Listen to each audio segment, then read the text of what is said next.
had this David Romero, who I was supposed to interview last night, and I did. It was beautiful. It was amazing. I was like, oh, he not only is handsome, he's really great at poetry. But unfortunately, what happened is that I was using the software and the shit didn't work. So hold on while I go see if it's streaming, because if it's not, I want my $299 back. Sons of bitches. Okay, so, but I learned a lot about David, which is going to help. Oh, see, oh, of course, now it's working. Why wouldn't it? Great at poetry. Why? Okay, so I probably fucked it up. Sorry, David. But I did. I was so excited to get to know him more and get to know more about his craft. And maybe I'll talk a little bit about that because I do want to review this book. So this is a poetry book that really. Oh, no, he's hailing me. He says it's too late for him.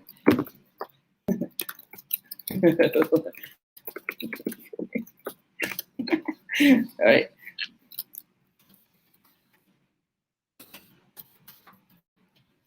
I told him to go put his clothes on. But the book was beautiful. So one of the things I appreciate about this collection, or it's a chapbook of poetry, are the issues that he deals with. And so he deals with dismantling racism, issues of identity, funny poems that comment on culture and the appropriation of culture. And so I actually had him read a poem about how the burrito has been co-opted, and it was so beautiful. I'm going to do it again when he comes on the show, which I haven't quite figured out yet because I'm traveling, but it's going to be brilliant and awesome. So what I really loved about the poetry itself is that it does a fantastic job of telling his truth that reflects a greater truth for a lot of Latinx people in this country. And I would say other people that don't quite fit. He talks about how Americans mispronounce his name, how he was treated at school, how he internalized racism. There was a really hilarious poem that I loved about, hold on, I'll tell you the title. I think it's called Poor Little Spaniard. I have to look at my ebook. And it reminded me of all these people in my neighborhood who, well, there wasn't that many. What we call them is coconuts or vendidos, because these are people that try to pretend like they're not Mexican. But the poem was called Poor, Poor Spaniard.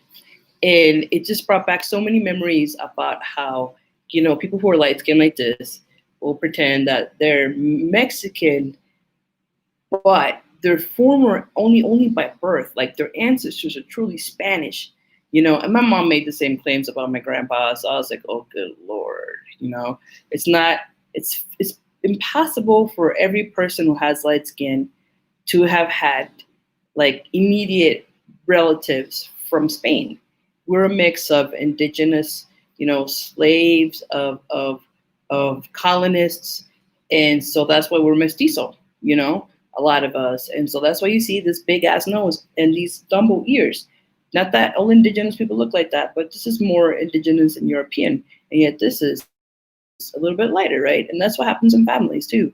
You have some people that are very light skinned, you have some people that are dark skinned, and it's part of that colonial heritage. So I love the book. There it goes from really telling really deep political messages to being funny. And David is freaking hilarious. He's such a good guy, really funny. I can't wait to have him on the show. And I already apologized so many times. I'm like, I'm so sorry, I failed. It was probably my fault. I got excited to have my second guest ever.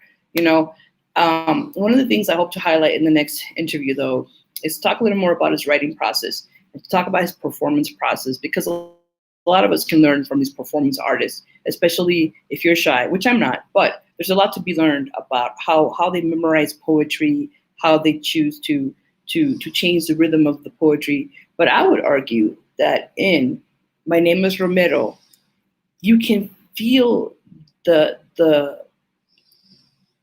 energy increase and decrease. It is so well written. It's so beautiful.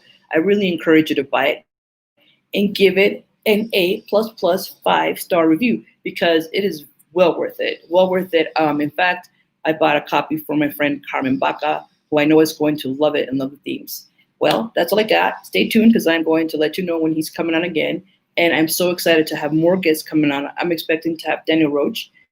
soon and see if other performers, hell, I don't care if I have all poetry performers because they have courage and want to get on my show. So if you also want to be interviewed, please post a comment below. If you're shy, I can work with you. I've joked about having people put a paper bag over their heads, but you can angle the camera towards your book and then we can just hear your voice if you're really, really shy. And that's okay. I get it. I kind of get it.